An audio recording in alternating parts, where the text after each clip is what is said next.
can head into the game that we will be developing.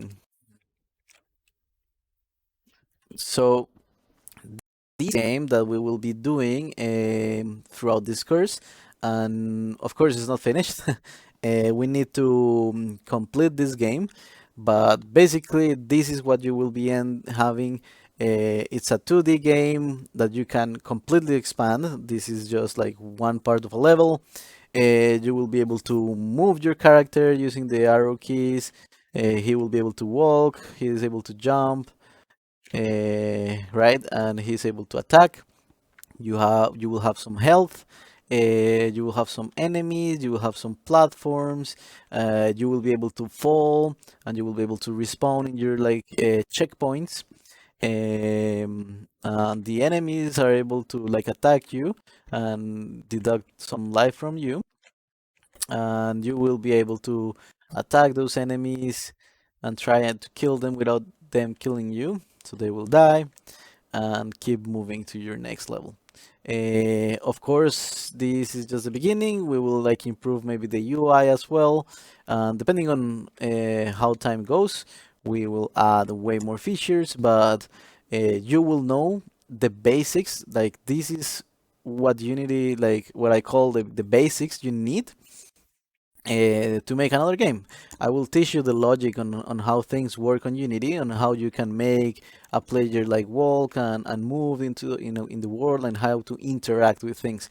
Because as you can see, he is like walking in the surface, like moving, right?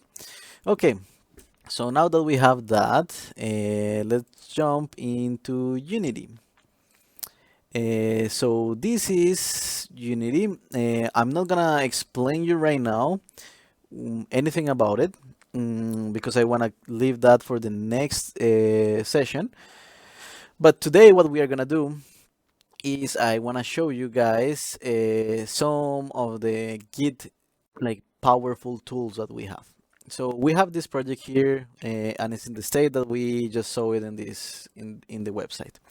You can see here I have my level 1 sample scene. I have a bunch of things. But what if I decided, oh, I want to see how was the game at the beginning because I had something, then I erased it, and I just want to go back and see how things were, right? Um, so one way to do it will be just to like going back, but we are gonna take advantage of the situation and we are gonna start talking about branches.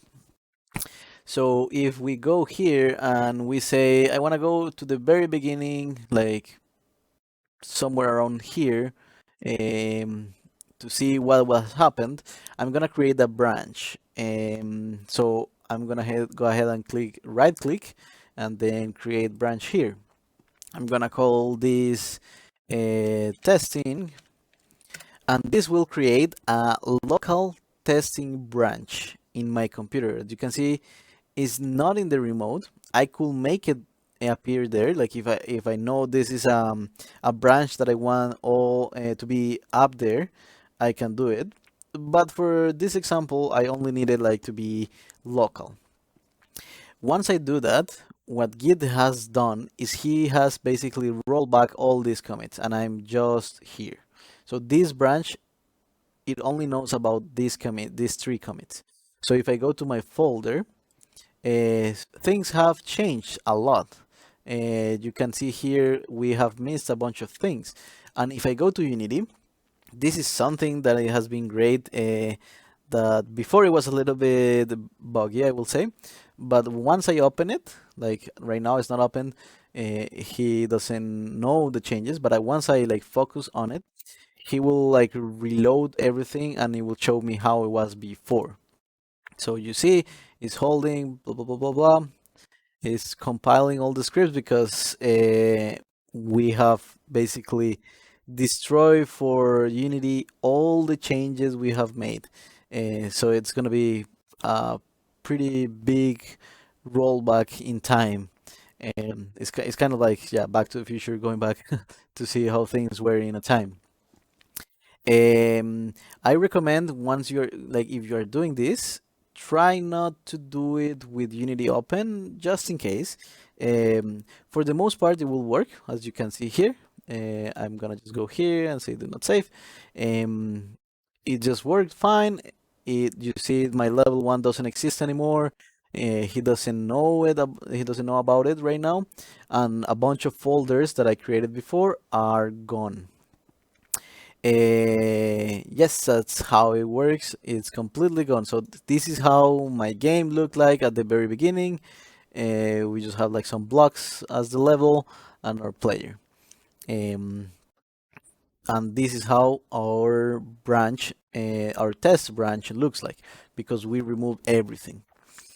Um, Now let's go, for example, and say we want to keep this branch, but we don't want it like we want to have an well, let's create a new branch. I'm gonna create just a new branch for you guys. Um, Here, let's say we want to create a new branch here, and this was old master, right? I'm gonna create it, and same thing will happen. Like Git just recreated all these files into my local machine, and if I go into Unity, it will just start reloading, and it will just bring back to life all those things that we just removed from the previous branch. Uh, the previous branch, for example, what I made it for was especially for maybe going back into the past and see how some things were. Maybe I used to have a great collider, but I missed it or I lost it in the process and I never saw when. I can go back, check it out. I could even just like take it from there and apply it to my new project. We'll ask it to reload, and here's back my level 1 and everything. But let's say I'm here, and the two new commits are these two, like the changes on the README. Right now, what I'm gonna do is, well, first we can delete this branch. So we're just gonna right click and delete testing. This will delete it on my local because I don't have it on the remote. Delete. It's gone. It doesn't exist anymore. And here on my old master, what I'm gonna do is I'm gonna make some changes. So for example, I'm gonna go into a script. Let's go, for example, to the player controller.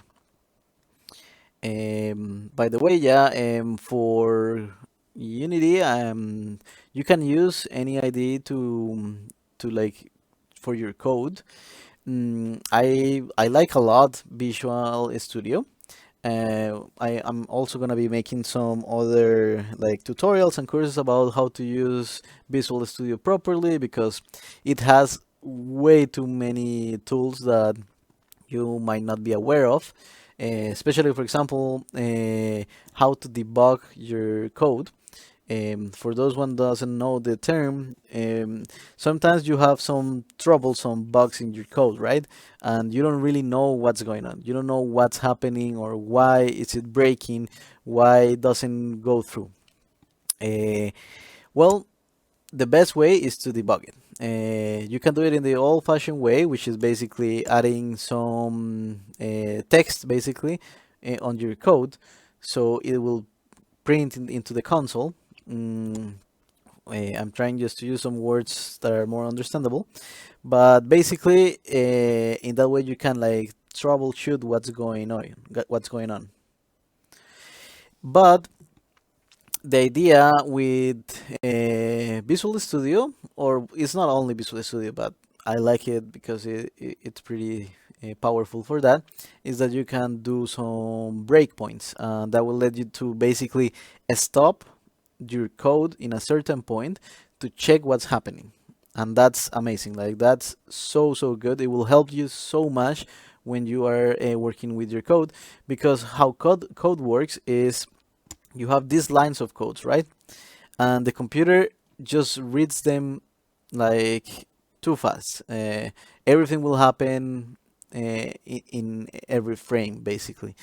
We will go into that theory a little bit later on the next class, but it's hard for you to know what's happening in a certain point of time because everything goes so fast.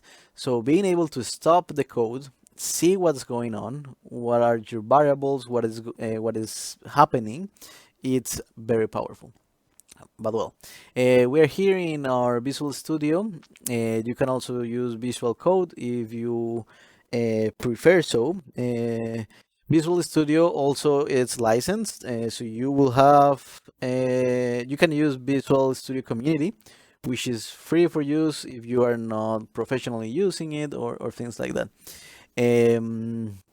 If you want to use something very similar but is professionally wise, I will recommend Visual Code, which is the free version. It's a free version of it, which is pretty good. But there's are like a lot of different solutions out there.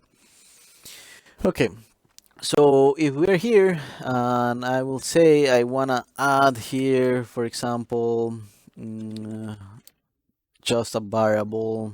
mm,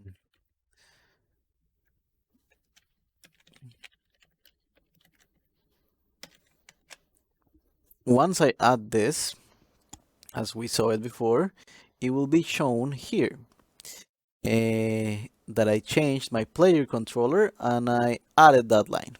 That's why I love so much Gitkraken, because it's very visual. Like you can see exactly what I did, and other developers will see exactly what I did, which lines I added, and everything.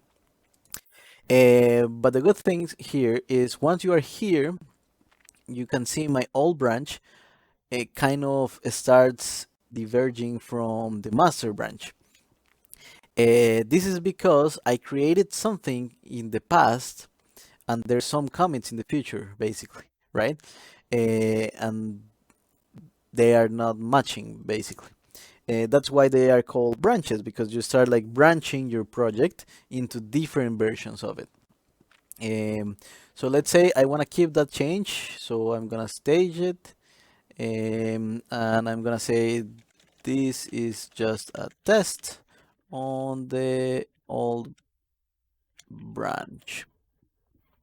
So I will commit this change, and you will see here how my old master just like skip these two commits. They don't, like, I'm ahead, but I don't have this. So remember here we have this testing on the tutorial. If I go to my folder and I open the README, I don't see that because it doesn't exist in my project right now. I diverge from the master branch and I no longer have it under my control.